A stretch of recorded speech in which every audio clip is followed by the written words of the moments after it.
Hello. Yesterday we heard the news that England is about to go into a second lockdown. So we all know what this means now because we've been through a previous lockdown and things are looking bad again at the moment from the point of view of COVID. So we're about to have another lockdown. So I want to say a few things about love in the time of lockdown. Perhaps borrowing the title from a novel called Love in the Time of Cholera. I did think of calling it Love in the Time of COVID or Corona, but other people have already used those titles. Anyway, here I'm not really talking about romantic love. I do have a romantic side, but that's not what I'm talking about today. I'm talking about love in the sense of metta or unconditional love. And I think it's very important at the moment that we keep this alive. Those of you who've been practicing meditation a while will have some sense of metta, what it means to cultivate metta inside of us, cultivate metta in our hearts. And we'll know already that this is a very beneficial thing to do. It's extremely beneficial, very helpful. It's certainly been a life changer for me, and I imagine for many of you as well. But at the moment, with concerns about COVID and lockdown, maybe we can lose sight of metta. We can lose sight of this attitude of love, or this state of mind of love and well-wishing. Because our main concerns are going to be whether we're going to catch COVID ourselves and whether we're going to have enough money to survive another lockdown. Hopefully the lockdown will be shorter. I think it's scheduled to be a month, but we'll have to see what effect that has. It may be longer, although I hope not. So concerns about money. Money is a great source of anxiety. It certainly has been for me in 30-something years of being self-employed. I've had some very worrying times concerning money, especially in the early part of that self-employment, when I wasn't really quite making ends meet. And now it's a big issue for millions of people actually who are not able to work because of COVID and are worried about whether government support is going to be anything like enough. So I can't solve those problems. I can't make any suggestions really about how to deal with those things. We're going to have to look at them individually. But what I'm really concerned about is that we don't fall into some kind of despair or depression or too extreme an anxiety about this situation. And I think this is where metta comes in. We can look at our situation at any particular moment. We can look at what's happening in our body. We can notice whatever sensations there are in our body. And no doubt we'll find some tensions, some anxiety in our body. But if we keep looking, if we sit with that, with mindfulness, with awareness, then we will discover that actually there is more to our experience than just the anxiety or the concerns. That's been my experience in times of extreme anxiety. I look for the physical counterpart, and then as I look into that, my awareness kind of softens and expands it so that other things become possible in my experience. And this actually is a form of self-metta, just looking to see what's there and being able to sit with it. It will change, the sensations will change, whether we try to change them or not. We ourselves can't change the COVID situation, but we can do all we can to alleviate any kind of suffering that ensues from it. And as well as looking to our own experience, our own metta practice, we can also look for inspiration to other beings. And I'm talking here about both ordinary human beings and also the Buddhas, the Bodhisattvas, teachers, the beings that we connect with on a more transcendental level.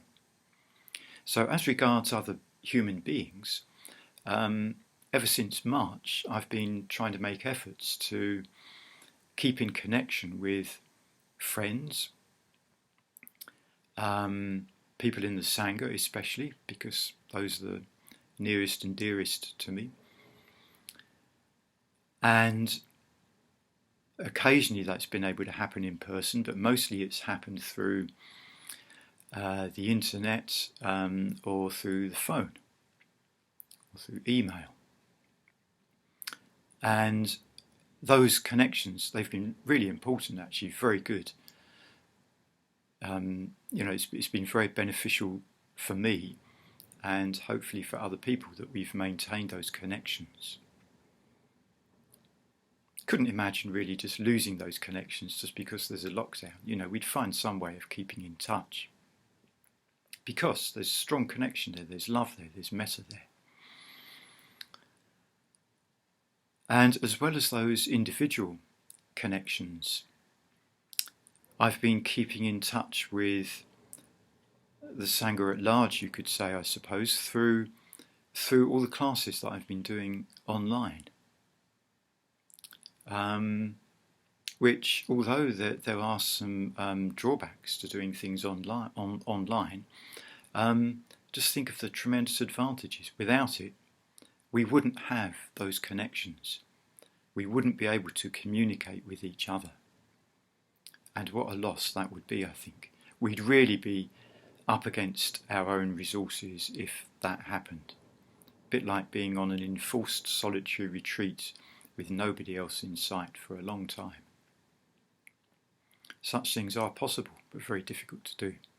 So I'm grateful for the opportunities that I've had to share experiences about meditation and the Dharma, about life, sharing those through the medium of Zoom or whatever it is, YouTube perhaps.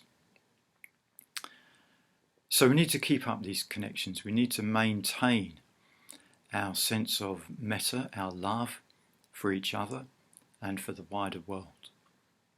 And if we can't do it in person, then we have to find other ways of doing it.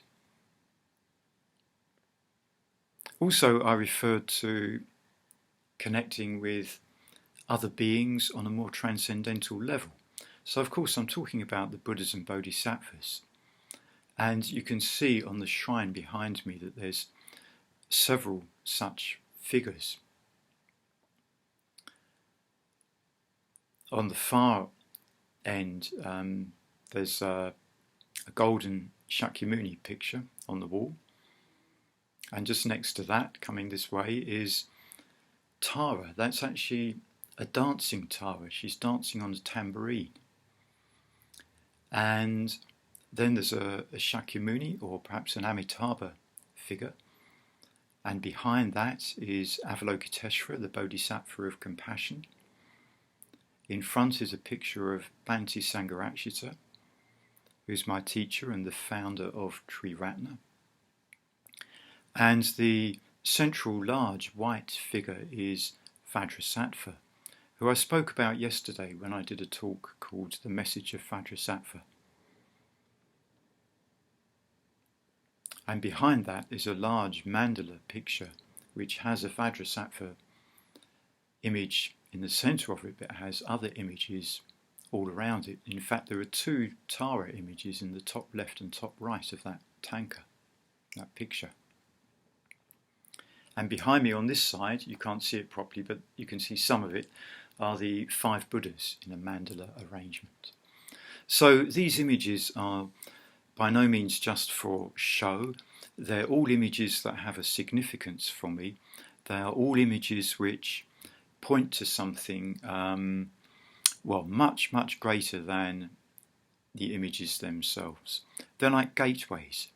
So they might open up into compassion, for example, with Tara and Avalokiteshvara, or might open up into tranquility, or into a sense of purity, a sense of reality, the way things are.